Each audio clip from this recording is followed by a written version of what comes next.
Mesdames, Mesdemoiselles, Messieurs, le commandant et son équipage sont heureux de vous accueillir à bord de ce bateau, ville de Saint-Étienne. Ils vous y souhaitent la bienvenue. Nous vous souhaitons un agréable voyage.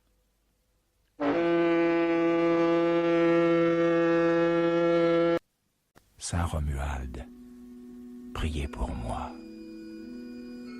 J'aime retrouver les camaldules, admirer leur ordre, leur paix, leur simple beauté.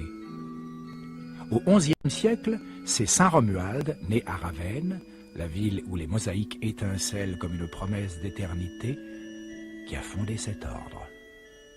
Un ordre qui vivait selon la règle de Saint Benoît.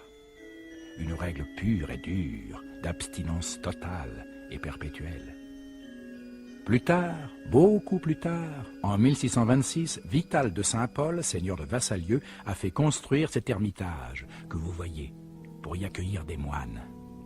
La règle s'est alors un peu adoucie. Savez-vous cependant ce qu'il fallait pour être admis parmi les moines? Il fallait être barbu. Mais attention, très barbu. Suffisamment barbu pour qu'un peigne tienne droit dans les poils de la barbe. L'histoire ne donne pas la raison de cette abondante pilosité requise, ni si le peigne devait tenir dans la joue droite, la joue gauche ou sous le menton. Mais vous imaginez de quelle barbe généreuse et drue il fallait que soit orné le visage? Un jour, un jeune homme imberbe, mais à la vocation ardente, sollicita l'honneur d'être admis au camaldule. Il n'avait pas de barbe.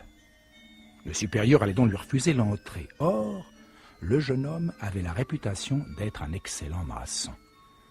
Le supérieur hésitait un peu, pris entre la règle et la nécessité qu'on avait dans le prieuré d'un maçon pour rebâtir la chapelle. Le jeune homme sans barbe, dit la légende, eut alors l'audace de s'enfoncer un peigne dans la joue pour respecter la règle et affirmer la force de sa foi.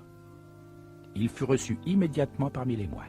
La légende dit audace, moi je dis courage, car s'enfoncer ainsi un peigne dans la joue, il fallait vraiment le vouloir. Pourquoi? Parce qu'en 1629, les peignes étaient de fer. Bon.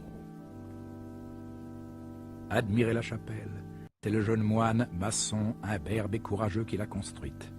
Hélas, elle fut brûlée au XVIIIe siècle. Était-ce la conséquence ultime de la révolution de 1789? Peut-être. L'histoire ne le dit pas. Mais, grâce à Dieu, cette chapelle fut reconstruite peu de temps après.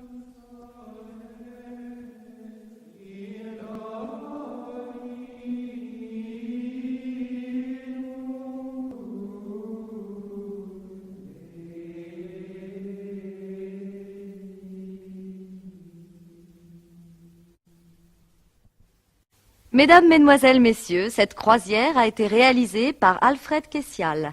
La direction artistique est due à Claude Roussel. La documentation historique a été réunie par Marguerite Gonon, Jean Merlet et Yves Romeillet.